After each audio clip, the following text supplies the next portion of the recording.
and welcome to SVG-TV News for Monday, June 28th, That's Monday, June 27th, 2016. I am Jennifer Richardson with the details. The decision by High Court Judge Justice Brian Cuttle to strike out the 2 election petitions filed by the opposition New Democratic Party, the NDP, has led to a new plan of action, with the party now looking to take their case to the Court of Appeal. Speaking on his New Times radio program earlier today, NDP leader Annie Eustace admitted that he was disappointed by the ruling, but the lawyers for the NDP, whom he described as Team Democracy, are already pursuing the Court of Appeal route. The opposition leader says the election petitions will live on and hope to have the matter heard sometime in September after the appeals court returns from holiday. With the judgment of Justice Cuttle having been rendered, our lawyers, call them Team Democracy lawyers, shall take this matter out of the narrow confines of the St. Vincent and the Grenadines and to the Court of Appeal. The petitions shall live on, and we dare say there shall yet be a trial of the petitions. The Court of Appeal next sits in St. Vincent and the Grenadines in the week of the 26th to the 30th of September. The reason for the period in between is that the appeal court goes on holidays until around the 15th of September. So this is not a bad date from the point of view of the availability of the court to have it on the 24th, which is just within 1 week of their return from holidays. Eustace says additionally their strategy will be to also have their lawyers seek a fiat by next week from the Director of Public Prosecution to bring criminal charges against the returning officer for Central Leeward, Winston Games, among others. The admitted criminal actions of the returning officer for Central Leeward, Mr. Winston Games, shall come into sharper focus. By next week, our lawyers will be seeking the fiat from the DPP to pursue actions against Mr. Gaines, private criminal actions in relation to this matter. And for all other persons who are similarly involved in this exercise, I want to repeat that. By next week, we shall be taking that action. Because in his affidavit, Mr. Gaines has already admitted to wrongdoing. Leader of the Democratic Republican Party, the DRP, Anicia Batiste, is of the view that there was not enough consultation with the public before the 2016 cybercrime bill, which was introduced to Parliament. Batiste was a panelist on Sunday's Hit Talk program, said the discussions should have been held among the youth, persons working in the area of technology, internet service providers, and various persons who could relate to the kinds of implications certain sections of the bill could have on their practices. I, for one, feel that because of the nature of the bill and the potential to infringe upon inalienable and constitutionally guaranteed freedoms such as freedom of conscience, freedom of expression, because of the nature of it, it is very important that there is sufficient public discussion, consultation, comment on it before we pass cybercrime legislation in St. Vincent and the Grenadines. And I fear that already we has gone about the process wrong, because as far as I'm aware, there was no kind of real public consultation before it was introduced to the Parliament, and even now that it is before Select Committee of the House of Parliament, we don't see any effort from the parliamentary or any kind of extension of that arm to really engage the public. Yes, it is true it was published in the newspaper, but limited time was given to submit comments. She also believes that the drafting of the bill is very vague, and that when it comes to determining if a criminal offense is made, it might not be fair and could just be based on the opinion or feelings of a person in authority. The very drafting of this bill, the language in different sections, often you find it's very vague and subjective, and it would leave the way open for the engaging of the police and the courts by people with a set of nonsensical claims, if you ask me, because it seems the ingredients of a lot of some of the offenses hang on how a person feels, which is subjective, which is changing, and would therefore leave the decision decision up to the arbitrary feelings of a police officer, a prosecutor, or even a magistrate or a judge to determine whether or not a criminal offense has been breached, because the language is so vague, it doesn't give the person reading the law proper information to determine how to regulate their behavior. And that is one of the things that law is supposed to do. It is supposed to be so clear and precise that persons can know exactly what is the crime here. According to Batiste, personal vendetta may be a major downfall in such situation. Hence, she is very worried about the bill and its implications for citizens. That is not there as it should be, but that there seem to be in some cases personal vendetta and an intention to get revenge for what they feel some may have done already and shouldn't be done. I am very worried, fellow Vincentians, and concerned about what we are doing. Governor of the Eastern Caribbean Central Bank, Timothy Antwine, says this country's rate of pensionable persons is rising too fast. The governor, who was at the time addressing business leaders at a luncheon hosted by the Chamber of Industry and Commerce, urged Minister of Economic Planning, Camilo Gonzalez, and the government to review this country's pensionable age policy. The governor said other nations were increasing their retirement age, and this country needs to follow suit while maintaining a balance between the older workers and the young persons wanting to enter the workforce. For every dollar earned, how much money are you spending on payroll and pensions? It varies between 40 cents and 70 cents on every dollar. That's way too high. In St. Vincent and the Grenadines, we have a particular challenge, and I want to point this out to you because I think this is something you have to look at as a country, where the average in the currency union is 7%, but in St. Vincent and the Grenadines is almost 12%. Your pensions are rising very fast as a percentage of current revenue. For every dollar you collect right now, 12 cents is going on pensions. That's really high. And I was trying to understand, well, why is that so high here? And then I discovered that you could retire at 55. That's something you got to look at. The governor further explained while growth is improving in St. Vincent and the Grenadines, it was not doing so fast enough. He pointed out that only the economies of St. Kitts and Grenada had experienced growth above 5% in 2015. St. Vincent and the Grenadines experienced 0.6% growth over that same period. But the reality is that the economies are not growing fast enough. So the good news, they're growing again because they were all in recession, most of them at some stage over the last 4 or 5 years. But now they're growing again, but they need to grow faster. And that's some of the reasons why we make the suggestion that we make about raising the growth trajectory in our region. Doing business, well, I'll just touch this slide because with business people in the room, I don't have to say a lot on this. Here's the issue. As a region, we do not do well on the doing business ranking. We average 107. St. Vincent and Grenadines is 111. St. Kitts is 124. Grenada is 135. That's not good enough. That's not good enough. Now, it is true that the methodology is somewhat stacked against small states. We accept that, but we still have to do what we have to do. And there are areas.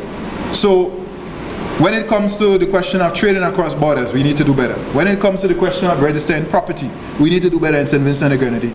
Some art students of the St. Vincent and the Grenadines Community College have made their contribution to the Argyle International Airport with the design of a mural. Nalisha Miller tells us more on what it signifies in this report. The Argyle International Airport continues to be made attractive as students of the community college's Fine Arts Design and Cultural Communication program stamp their masterpiece on the walls of the car park. Speaking at an unveiling ceremony, Chief Executive Officer of the IADC, Dr. Rudy Matthias, said he was mystified by the manner in which the students executed the project. I was amazed when we had the discussion with the students at the plethora of ideas that they came up with.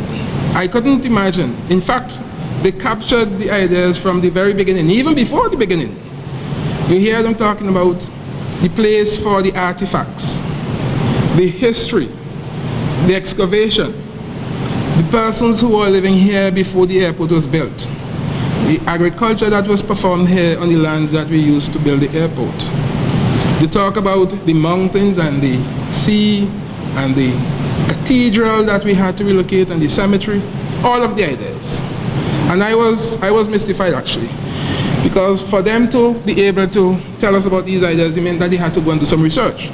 Director of the St. Vincent and the Grenadines Community College, Nigel Scott, commended the students, noting his initial doubts when informed of the students' intention. He further added this challenge has only added to their skills for their career progression, as they are already entrepreneurs. The graduates of this program are sought after. They have been doing signs and murals and graphic designing all over St. Vincent and the Grenadines and beyond already. And we've seen their work. They have done murals in Kingston. They have done murals at the college.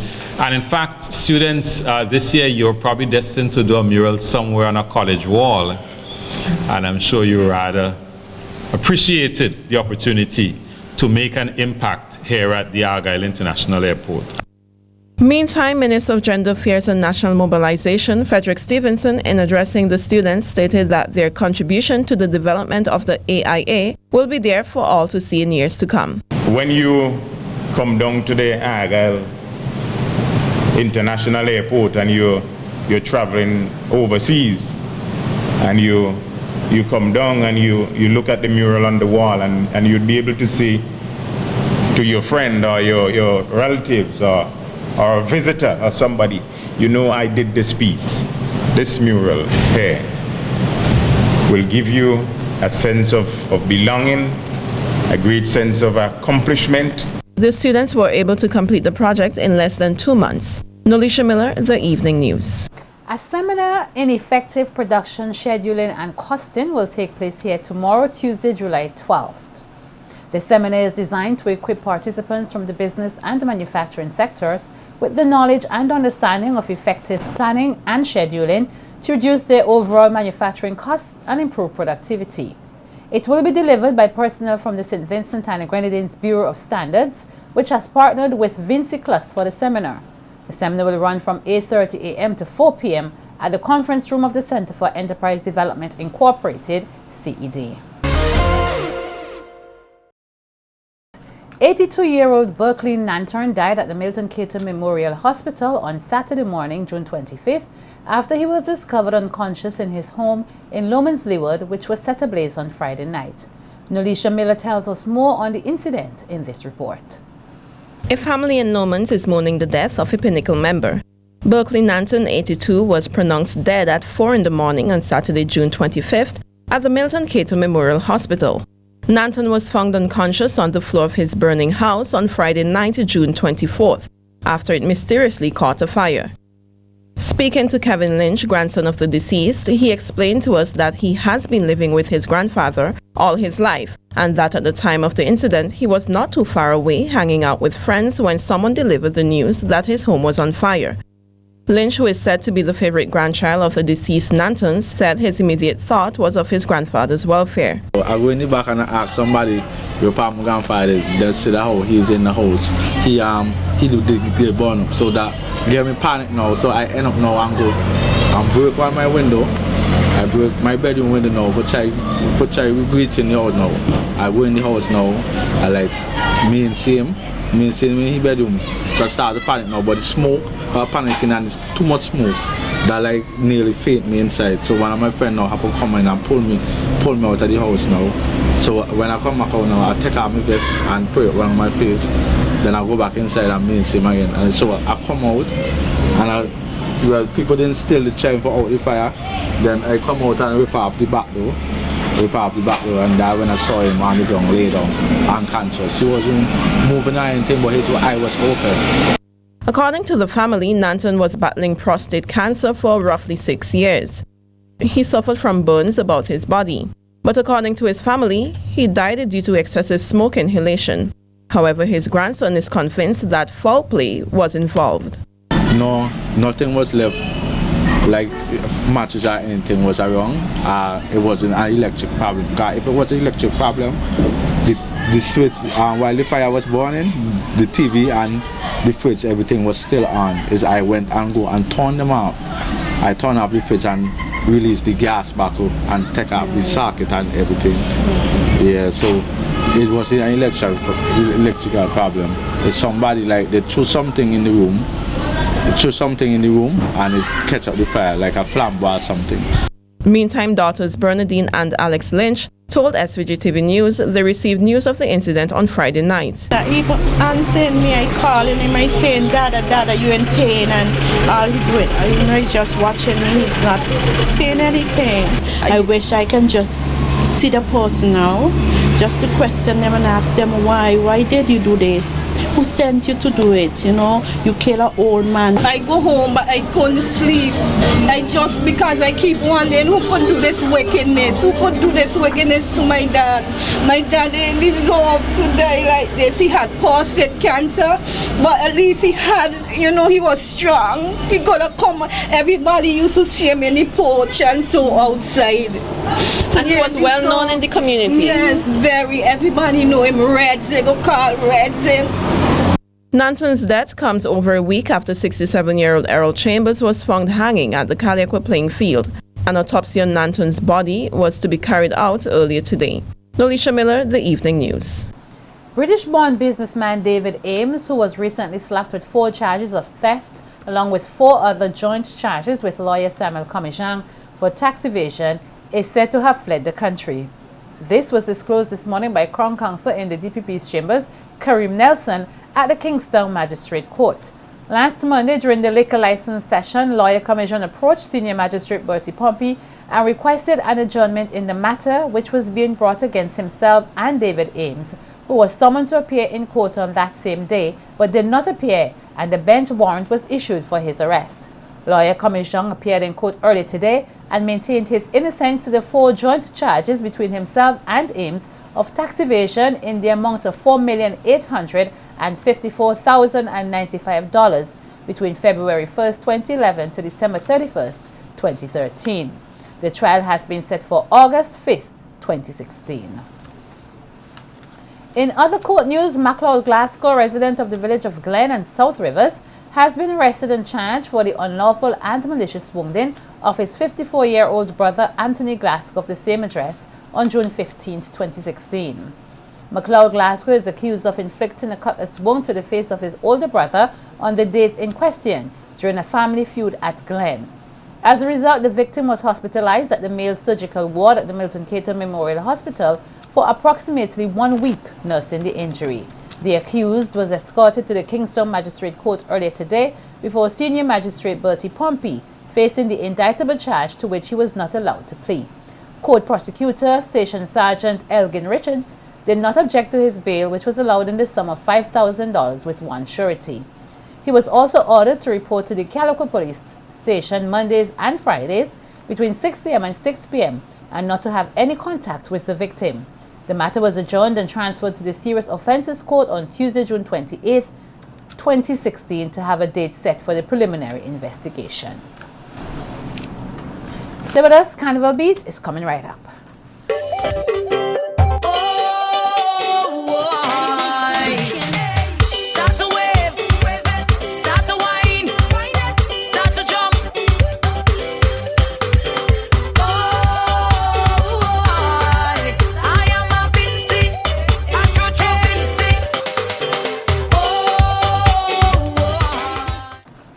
Welcome to Carnival Beat. 10 Calypsonians will face off with Zamfir Manzangi Adams in this year's National Calypso Finals on July 3rd after their selection from the semi-finals held last Friday, June 24th at Victoria Park. The event, which is better known as Fantastic Friday, saw 2 rounds of competition as 22 Calypsonians sang their hearts out to gain a place in the final 10. SVG-TV's Nikita Tony has more in this report. Take the 2016 Calypso Monarch title. Will Zamfir Manzangi Adams be able to do a hat trick, or will one of the other 10 finalists take the crown away from him? A number of Vincentians gathered at the Victoria Park on Fantastic Friday evening to witness the semi-final round of the competition, which saw 22 Calypsonians taking the stage. However, only 10 were selected to go forward to the finals. They were Wendell Speshi Godric, Who to Blame, Claim to be insane. The children of tomorrow will be asking you who to blame. Prima Donna Bascom, Crisis. Crisis, crisis, you all up in my little business. Can't give you my power. Bias rooted in your culture. Robert Patches King, Label Love. Big empty pot. Some of them scrum rumbling like ground up, yet they still shouting labor law. A shame like a dog when push come to shove, cause the people still shouting labor law. Roland Chico B. Vera, Rum Pipe. Drinking by the rum shop is too hard. I want to rum pipe right in me yard. Them other guys cheating me too bad. I want to rum pipe right in me yard. Kenneth Vibrating Skicks, Aline, Revolution. The revolutions fail if we try promote them a Broadway. The revolutions fail if we put party before country. Chanel Mackenzie, Purify My Land. Landsliding country, flooded in town. Purify my land. Rain falling heavy, house tumbling down. Purify my land. Chanel Scorpion Williams, Call from Miss Lou. Rally with your party, but remember, at the end of the day, we all have intentions. Glenroy Sule Caesar, Upgrade. It's time we see a new strategy, a new way to upgrade your life, progressively upgrade. Kingsley Hero Roberts, Fort Test. It ain't easy, bobo, patches and gun fun, no. It ain't easy to lose. And Fitzroy Brother Ebony Joseph, Love in the Calypso. But as a Calypsonian, Zangi wouldn't behave so. Why?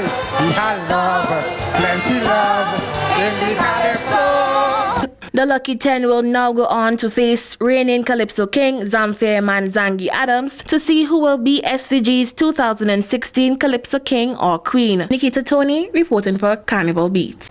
Girls High School and the Starlift Steel Orchestra retained their titles in the 2016 Junior Panorama competition on Sunday evening at the Victoria Park. Girls High School took the school-based bands competition for a third year in a row, with C.W. Prescott coming in second and St. Joseph's Convent Kingston third. Here is a highlight of the top performers in the school-based bands competition.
In the community-based bands competition, Starlift Steel Orchestra took the top spot, with Symphonix taking second and Sandhill Euphonium third. Here are some highlights from the top performers in that category.